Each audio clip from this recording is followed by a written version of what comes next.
Hey, welcome to another episode of the Unlocked Podcast, where we're going to be talking about business strategies and practices specifically around small business and the locksmith industry. You can find out more about all of us at unlockedpodcast.com. I'm Chad Lingefeld. I'm Tony Hokinson. I'm Lars Johnson up here in Canada. Fellas, today we are discussing hiring the right people, building the team.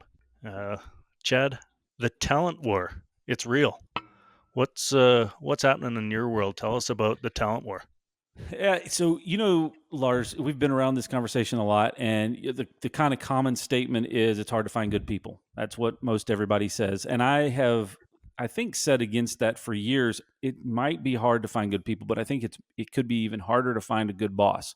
So, how are we focusing our efforts more on the environment that we're trying to create as an organization and as a business? How do we make ourselves attractive to talent that's out there? Because if we want the best, and we talk about this in our business quite frequently, if we want to be the best in class, we want to be the best in our market, then we need to have the best people on our team. So what are we going to do to create an environment, a structure where A players can come and they can thrive? And I think a lot of that has to do with your internal infrastructure. How are you setting expectations? How are you setting targets for growth? How can you set a path and a direction out for an organization that says this is where we're headed, and these are the type of people that we're looking for? We don't just need warm bodies to fill spots. We need real talented people that can come in and make an impact on our organization right out of the gate. And we've created a structure that is going to be welcoming to that and also encouraging for that type of individual and that type of person. So if we can get our structure ready for that, then we actually have spun the table a little bit to where we have talented people that are wanting to come work in our businesses, not that we're trying to fight for them. It's an interesting spin on an interesting take. I think it's who am I going to reference here? I'll just say it, and then Chad, you can tell me who I'm referencing. But the racehorses run with racehorses. Donkeys don't run with racehorses. I think Dave that's Ramsey straight out. says, I think, got a lot of thoroughbreds, right? It's Ramsey, I think, with Entre Leadership, and that's it. And what you're talking about specifically, I think, is trying to find other thoroughbreds that are going to run with your business, providing that environment up front rather than necessarily looking for experience that already exists. It's more so finding people that you can turn into that thoroughbred mentality. Yeah, that was going to be one thing I was going to say. I think that's a big impact on our business, is not just looking for locksmiths, looking for, Chad, I learned this from you, looking for good people that want to win, people that have the right mentality, and then teaching them locksmithing. We have a lot of people on our staff that know locksmithing, know security, and if we get the right people in there, we can teach them what they need to learn, and that can be successful. The other thing I wanted to add on this is I also believe that there's a big component here that we miss out on, which is improving ourselves as leaders, as business owners, as managers.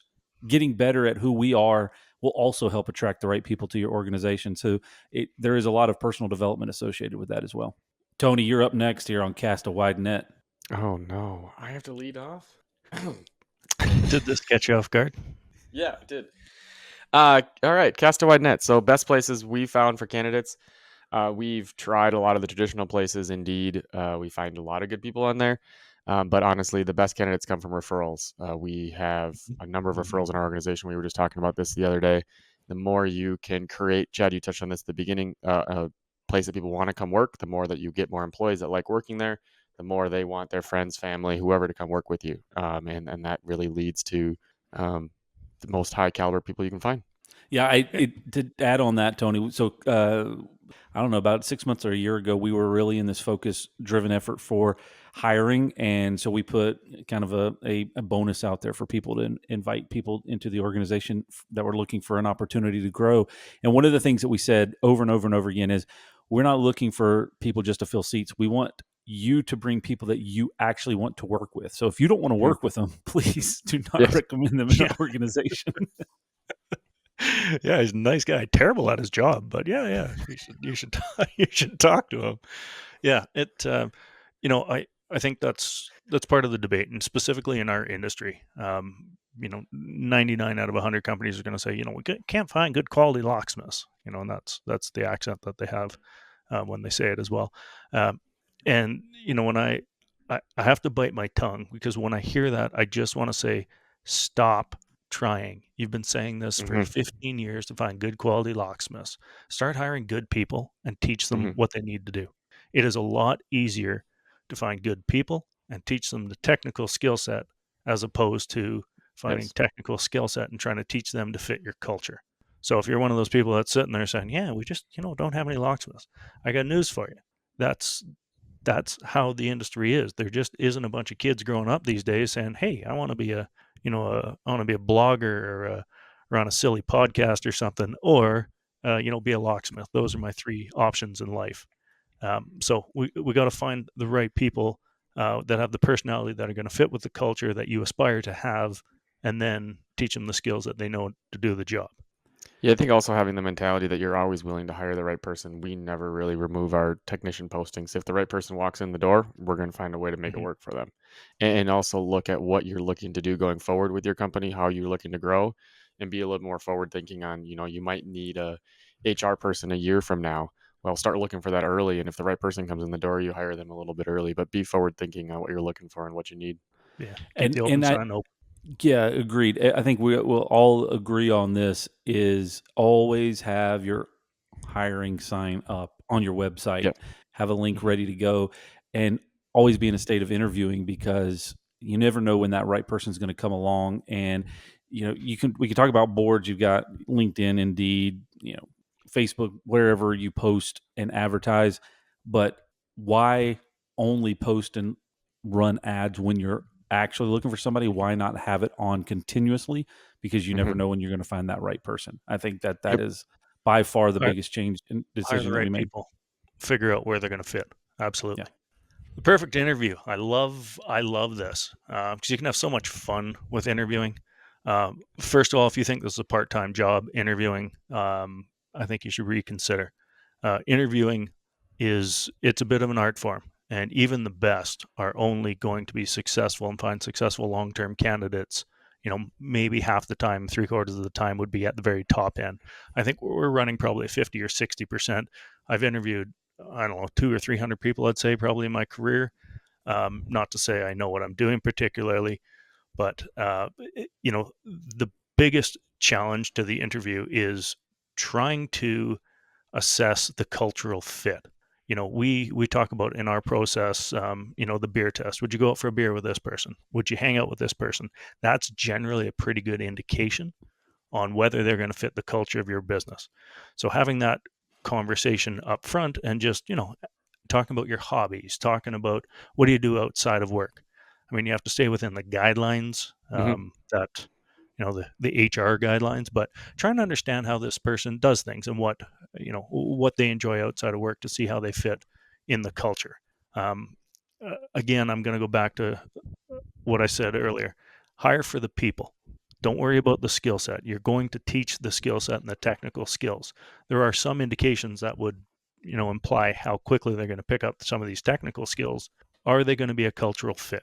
Because if not, you're going to spend so much more time trying to change someone into a cultural fit for the business than the opposite and teaching that technical skill.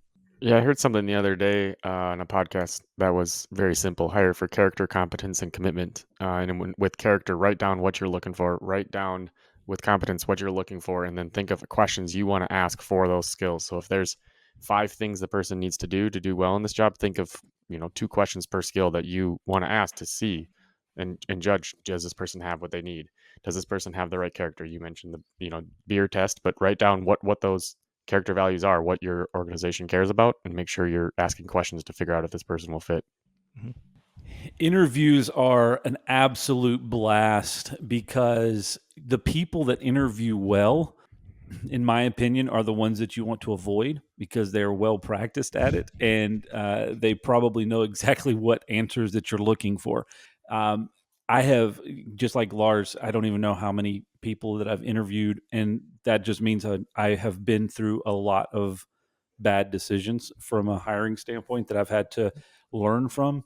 But some things that I think have been really intriguing, and I think that we're going to do an episode on this soon on culture index or personality assessments. One of the best modifications to interviews that I've had in the last couple of years is understanding the personality assessments, and then as part of the application process, they're filling that out. And so when I'm looking at that and I'm involved in the interview, I'm asking specific questions based off of their known behaviors to see how they will respond. So if I know that somebody has high level of conformity, the questions I'm going to ask are something around what. Tell me about the last time that somebody questioned your work or challenged you on a decision. If I see that they're low A, I'm going to ask questions around when was a time that you were supposed to organize an event or a project, and what was your response with that? Because I want to see how it was applicable in the real world scenario. And I think the more that you can get into asking those types of questions, very specific to that individual, you're going to start to get a real good picture as to how they're going to perform in your organization, regardless of the role that they're in. Yeah, I would touch on it's an Italian guy. It's not Super Mario. It's not Luigi. It's another Italian guy though. Fermi. Anyway, you can Google it and figure out who it is. It's like Enrique and Enrico and Fermi. He was a scientist, but he specialized on making decisions based on incomplete data. That's one of the favorite questions I ask about. One of the common things is trying to understand how people think. So, a question I like using is, if we had to count every window in downtown Calgary, walk me through a process of how you would go about doing that. Because generally, you will find people in our trade that can work through these steps in kind of a systematic method are the ones that are going to be more and more successful. So I'll Google that, the Italian word. I think it's Fermi. I think that's his last name. That'll give you some questions on that should, let you know how people think on their feet. So great. That's a great interview question. The way that we've asked it, it's kind of looking for the similar outcome, is if you're getting ready to go on a trip, walk me through the process of preparing for it. And the answers are very much correlating with the way that they will prepare for the day, prepare for a job, prepare for whatever they're supposed to do. And if it's this type of individual that says, I don't know, I just wake up and grab a couple of random things and throw it in a bag and hopefully I've got enough, and then there was one guy, he was like, well, I start back 3 months in advance and I create a budget and blah, blah, blah, blah, blah. I'm like, okay, this guy is going to be well prepared. So it's just, again, same thing, walking through how do they process information and plan for things. Culture is king. This is probably the biggest buzzword around over the past 10 years or so, last decade. But I think there's a lot of impact to it.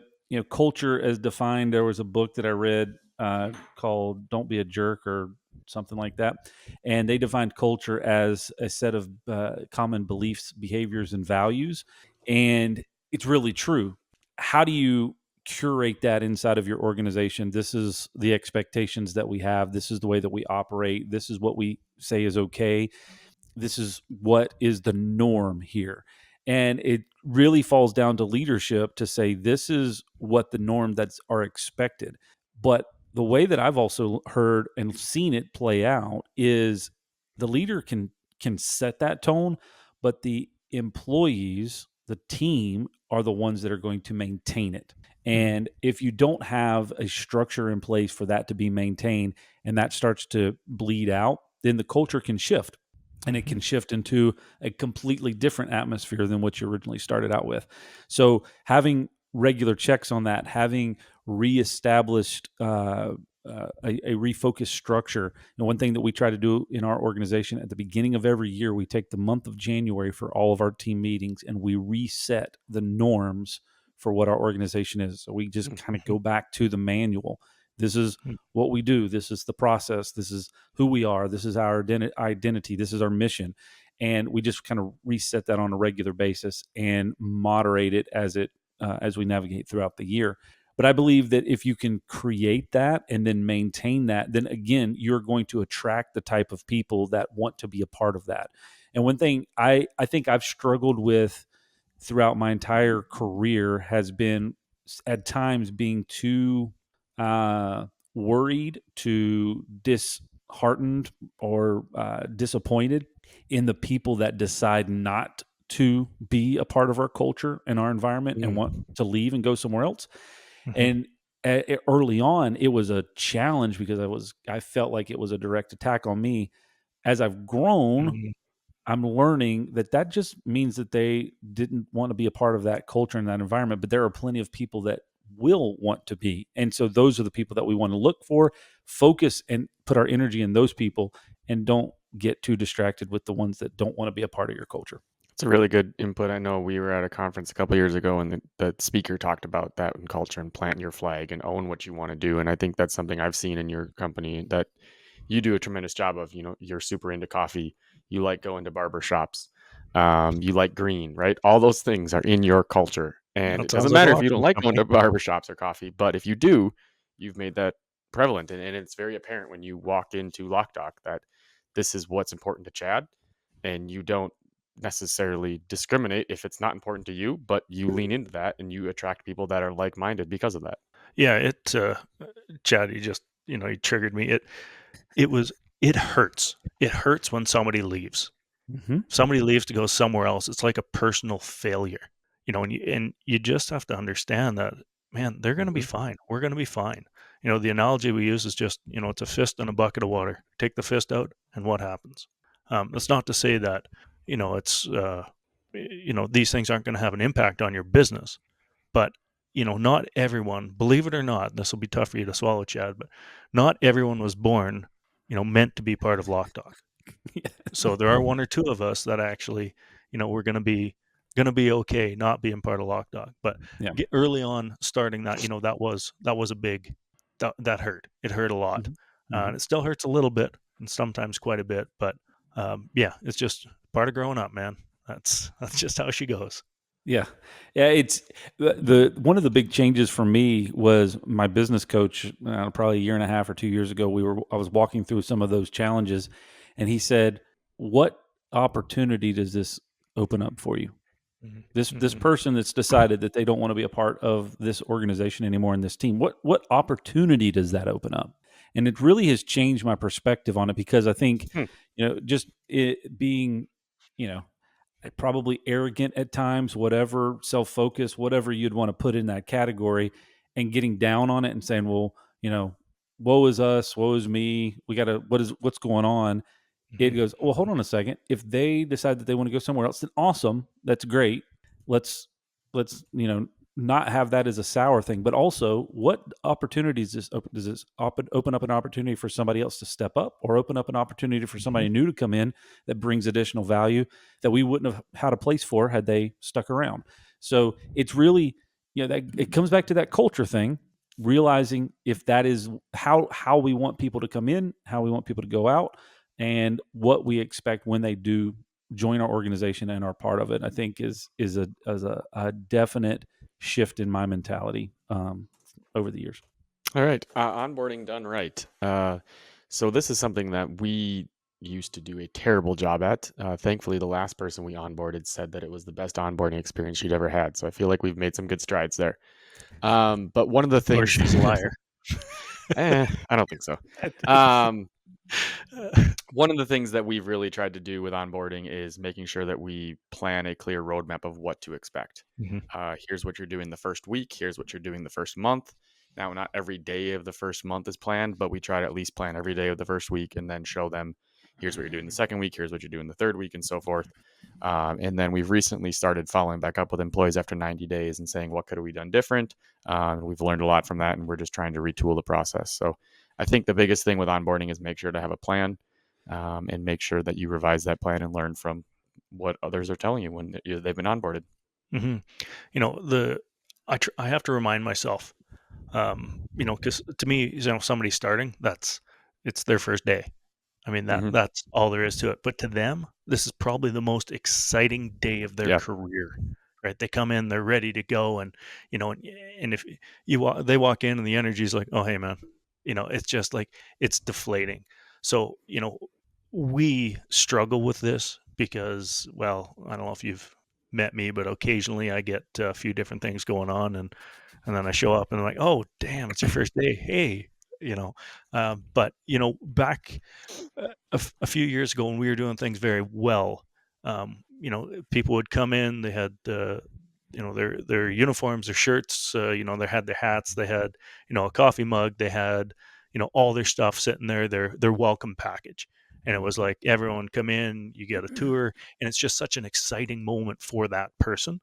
And it's so important as a leader of the organization to match that energy, because it is, to you, it might just be another person starting, but to them, it's the new, most exciting day of their entire career.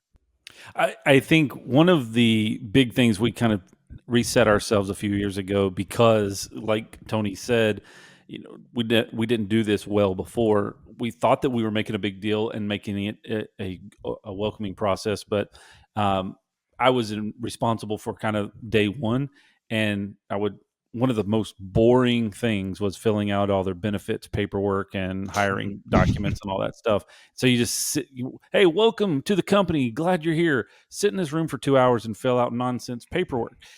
And so there was a couple of shifts. One, we shifted over to all online onboarding. So all of that documentation is done day one, or before day one, before they even walk in the door. And then we have established in our organization a complete onboarding checklist where everything that needs to be done is assigned to somebody, because it requires multiple people to get them up and running. And so all of that stuff is checked off and set up before they start. And like Tony said, the first week is set out an agenda so you can hand them what to expect on day one when they walk into the door. And the mentality that we have shifted under was this: our expectation that we're trying to establish is that when this person goes home to their significant other or their family at the end of the day, like Lars was just saying, this is a new endeavor for them. This is their new career, and they could be a little hesitant. Was this the right decision? Should I have done this? Should I not do this? We want them to walk home or walk back in their home at the end of the day and say, I'm so glad I decided, man, to this is take awesome. a job here, right? This is exciting. This is awesome. If we can get to that, then we have made them feel welcome and part of the organization and lived up to that expectation. And then, it's on us trying to fold that back into the culture, is if we can maintain that for long term. But we definitely don't want them to go home and be like, maybe I shouldn't have done this. They weren't even expecting me. They didn't even have anything for me to do. Right. So we want to make sure that plan is ready and rock and roll. I think onboarding is probably the easiest thing to improve in your employment process. And it's the last thing that most organizations do well. It's the least impact, but it's the highest value. Yeah, I mean, at your place, they probably first thing they do is, man, I got to work on my beard game. That's amazing what they got to do. That's why we can't apply there, Lars. Exactly. Well, I don't know. Your neck looks pretty good, Tony. It's a solid beard. Training and development. Oh, sorry, Chad. You got more? If you want to. I was saying we teach them how to make coffee on our espresso machine. That's part of the onboarding. That's part of the onboarding. Yeah, and we take away away the beard oil and all that stuff too. Yeah, I assume that's part of it. We're going to move on from your beard. Yep. Let's talk about training and development. I got two good ones here: the perfect interview and training and development. Again, something that is, and neither one of them that you do, right? I can make it up as well as the rest, but our training and development, that again is going to be something that, if you want to scale your business in our industry, the locksmith and security industry, and really any service company, almost always comes down to the technical abilities. The technical skill set is always that limiting factor. If anyone listening to this says, we've got too many good locksmiths, let me know. First of all, I'll give you $1,000 for everyone you want to send to Canada. But it's always the limiting factor. So when you're scaling for growth, you always need that. And the analogy I've been using lately is, all of our companies, we have the major leagues. Okay, we got our Major League Baseball team. We're all the Yankees. Okay, sorry, I don't know what you guys cheer for, Tony. I guess Does Minnesota have a baseball team? I Yeah, they digress. just Um, playoffs.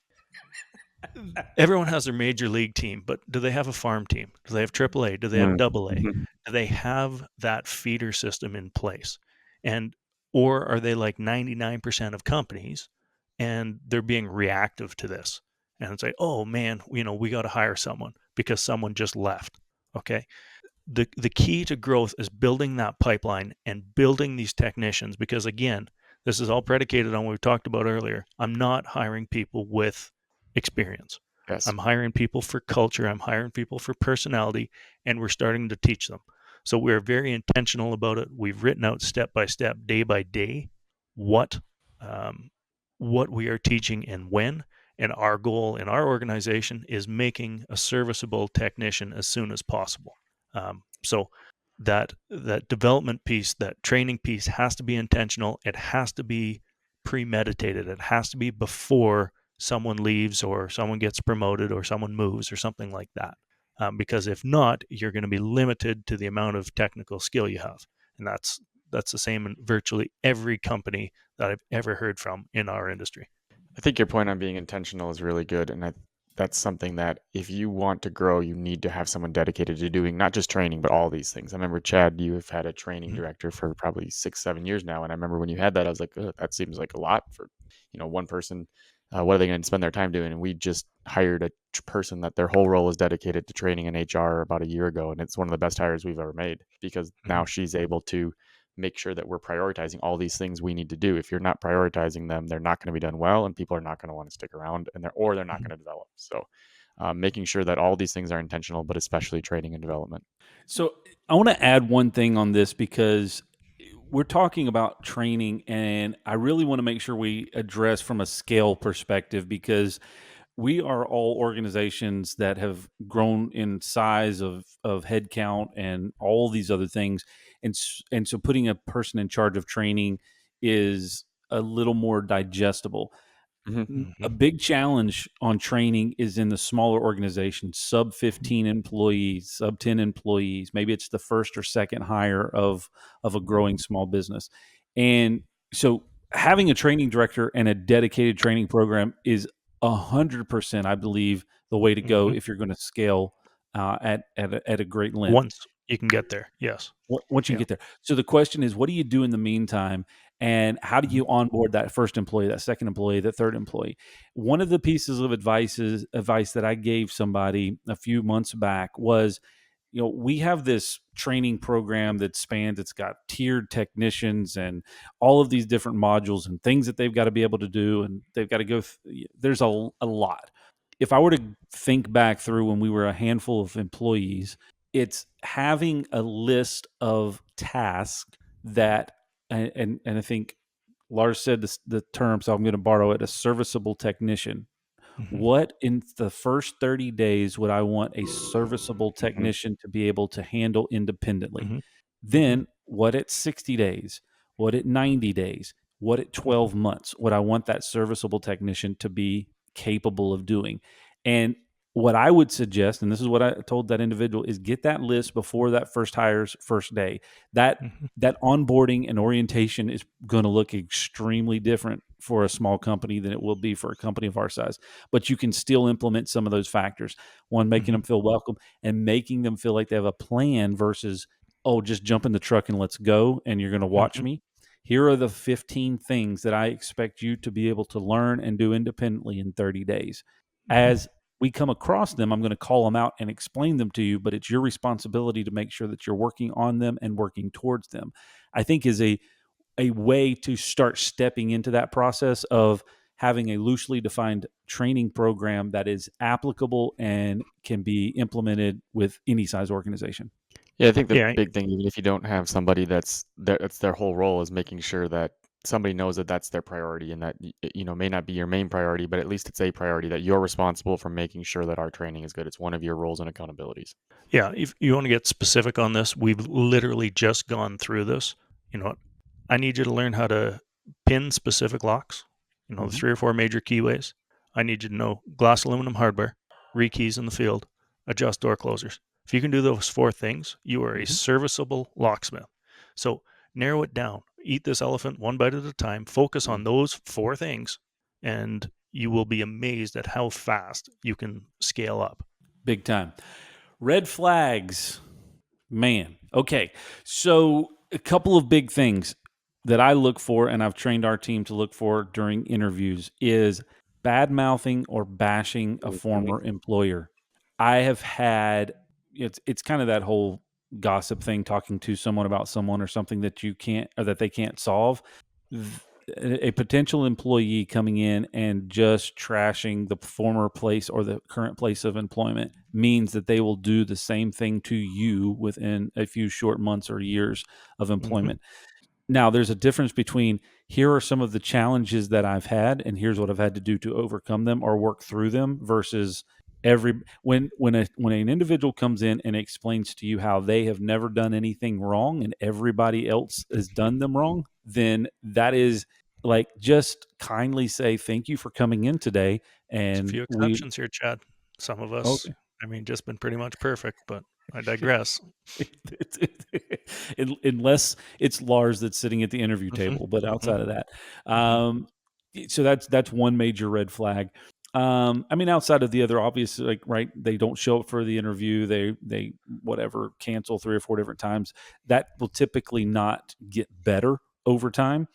And some of the other challenges I think that you'll see in with red flags is looking for bad behaviors in the first 1 to 2 weeks of Yes. employment.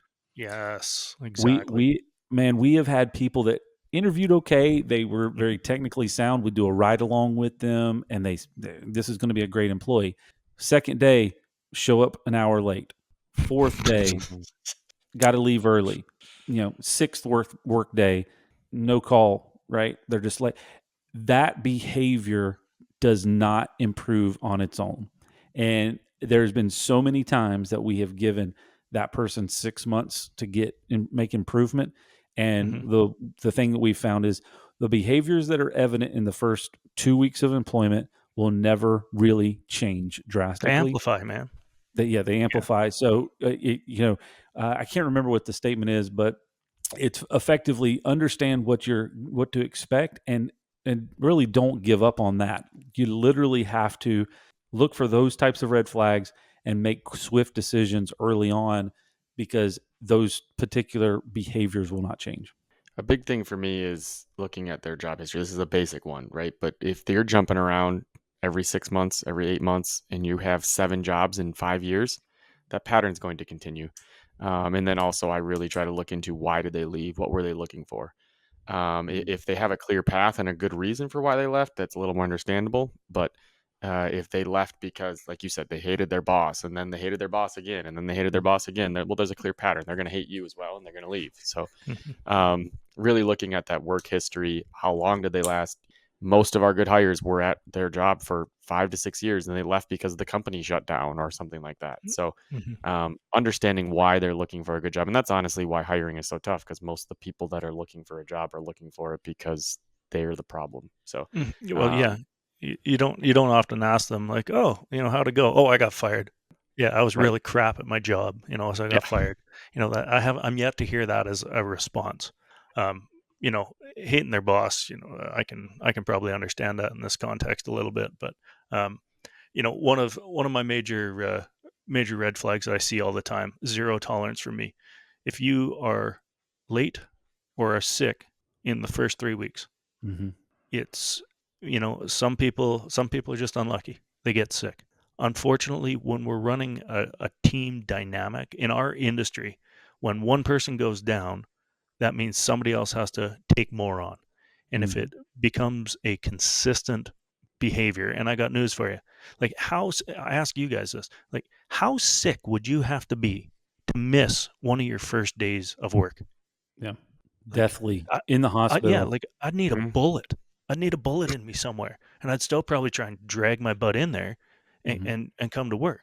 I mean, it's such a telltale sign, and if people are missing early on, that's just going to leave a hole that others have to cover. And what happens is when who covers that? It's your best, and then eventually mhm, they get sick of it too, right? And mhm. they say, oh well, I do so much and have to cover for other people, and they get burnt out, and then they resent things, and right? So that's a red flag for me. No lates, no absences in the first 3 weeks, no exceptions.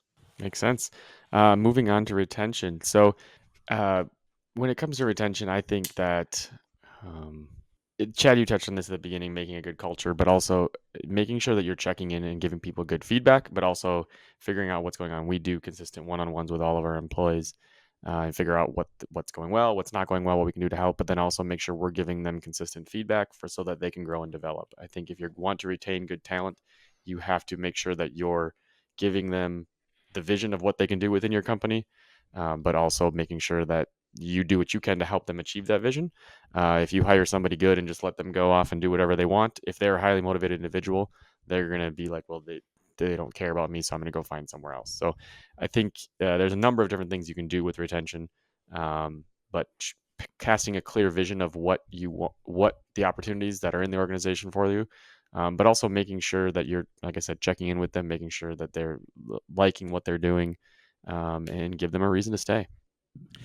I think the challenge with retention is, especially from a leader that is kind of vision focused, is you have a natural understanding of where you're headed in the organization and where you're pacing for the organization's growth. And if you're not doing a good job verbally communicating that or documenting it, then you're leaving a lot of the organization in the dark. And Mhm. so I've had this happen maybe twice in my career in the in this organization. Is been somebody saying, I'm leaving because I don't see a future past what I'm doing Mhm. now.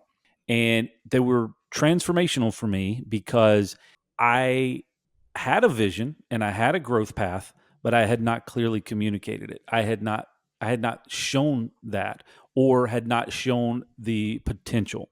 So one of the things from a retention standpoint is, my opinion, is always showing what the future can look like. Mhm. People are not excited about a company that is got a dead end or limited capacity for growth.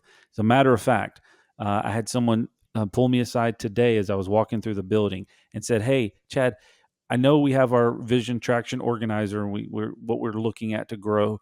Can you tell me, like, really long term, what's the ceiling that you see this organization getting to? How big do you think this organization is going to get?"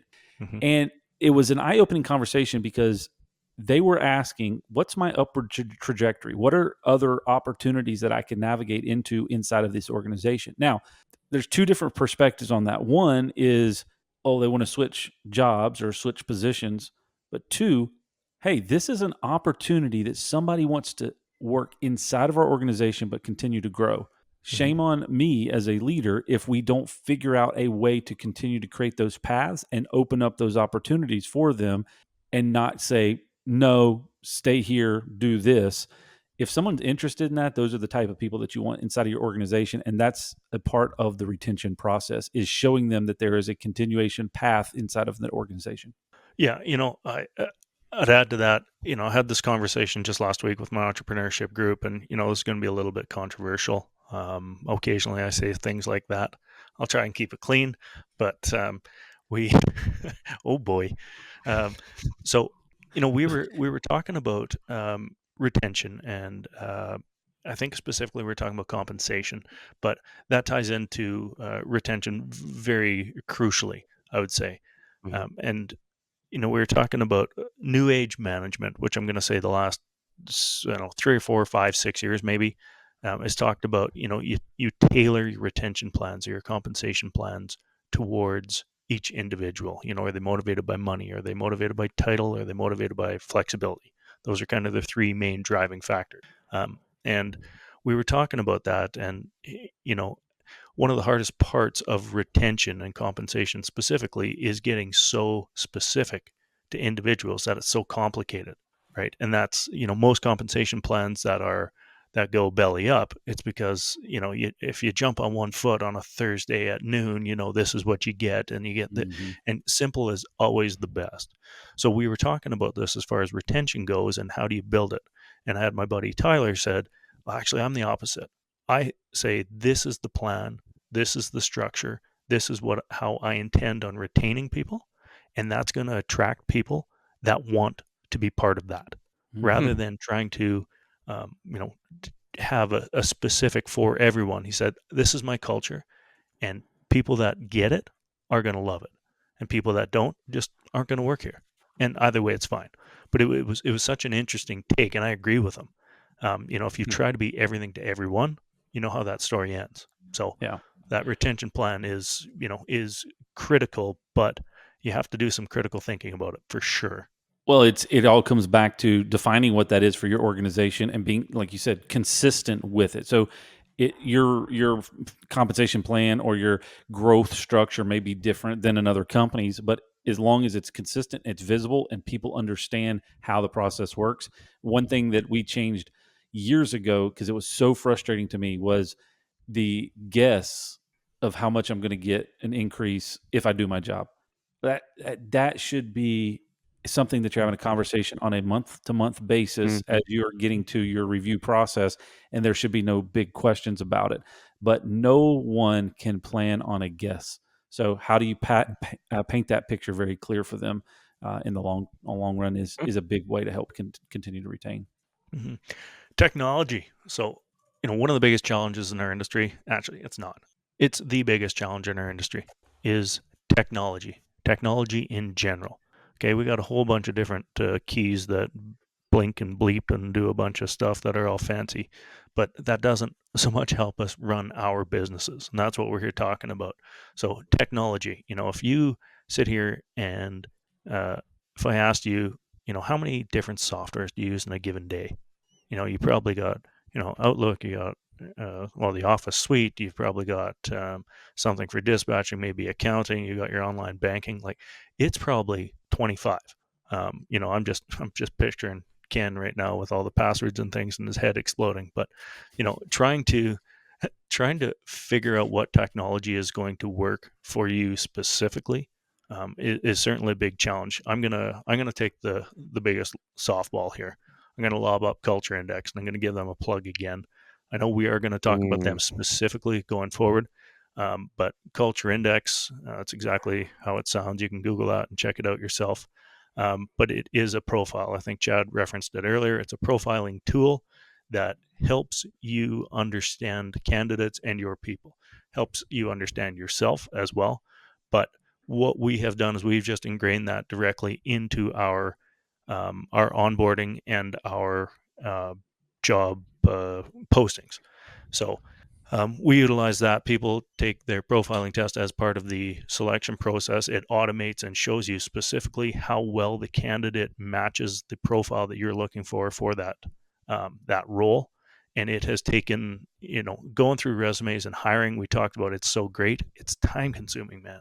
It's so time consuming. So using these little tools, Culture Index, something that I use all the time, and take it from probably a 10 or 15 hour job to probably down to 2 or 3, because I'm really narrowing in on what I want. So Culture Index is the technology that I'm going to plug, and if you aren't using it right now, you should reach out to any of us. We all happen to be.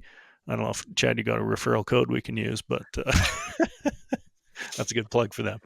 That'd be Yeah. great. I think they should become a sponsor. There's several sponsors that we really need to reach out to as our audience continues to grow by the thousands every single episode that we release. Technology is intriguing right now, especially I'm going to use the word AI. Mhm. We see it in some of the products that we're selling, but I think AI is massively impactful for our day-to-day operations. So you go, hold on a second, how can this be used? Well, it can help with scheduling. It can help with developing a job description for someone, roles and Training, responsibilities. onboarding. Yeah, man. Training, Yeah. onboarding, within a few questions, you talk to a robot and it spits out all of the things that need to be done. One other thing, specifically to our industry, AI is really good with image searching. And I Mhm. tested this out the other day with our training director. Pulled open Gemini, which is embedded into the Google Workspace, took a picture of a lock on a door and said, "What kind of lock is this?" It Wow. told me what kind of lock it was, and then I said, "Can you provide me with the programming instructions for it?"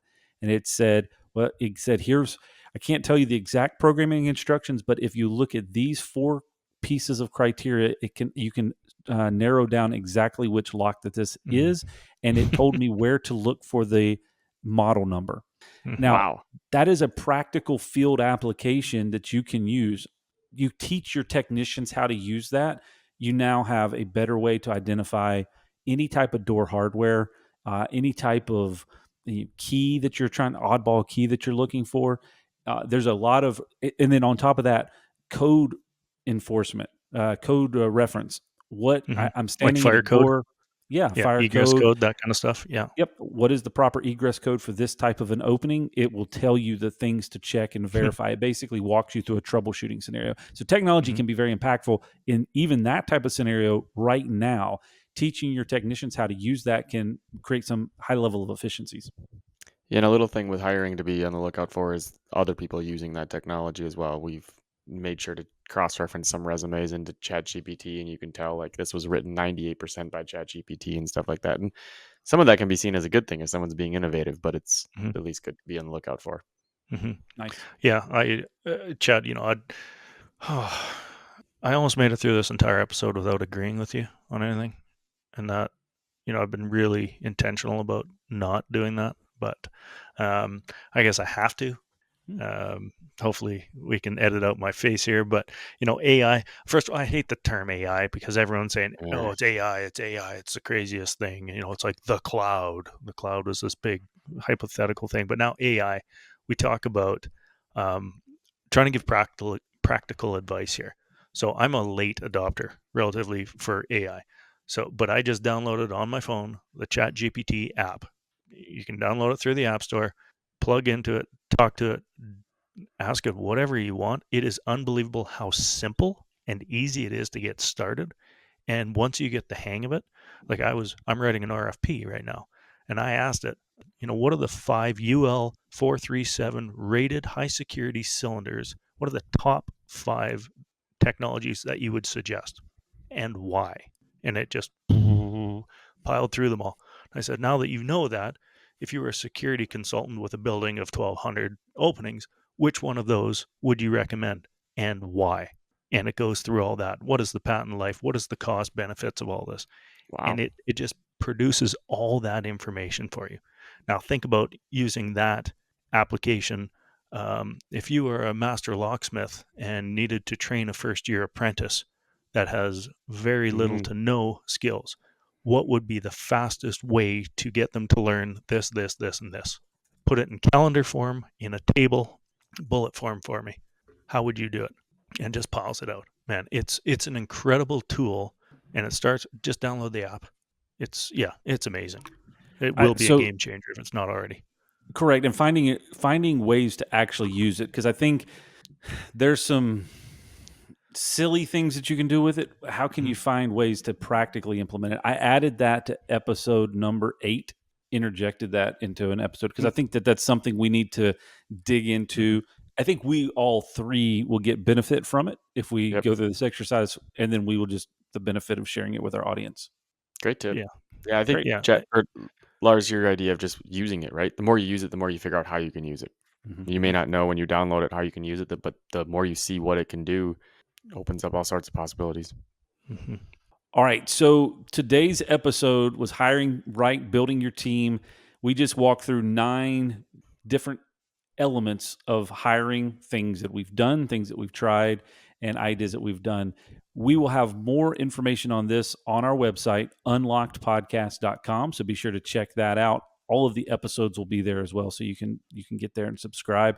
Our next episode is going to be diving into another level of this which is called developing your team.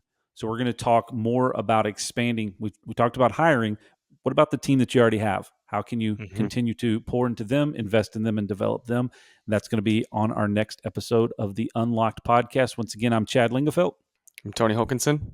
I am Lars Johnson representing the Great White North. See, that's a hockey puck, guys. Look at that. That's a hockey puck? That Nice. is a That's hockey what puck. that is. Yep. Hey, thanks That's, for joining us this time. We'll see you later. We'll see you. That's a terrible ending. Okay, Chad, so your real- video never cut out once.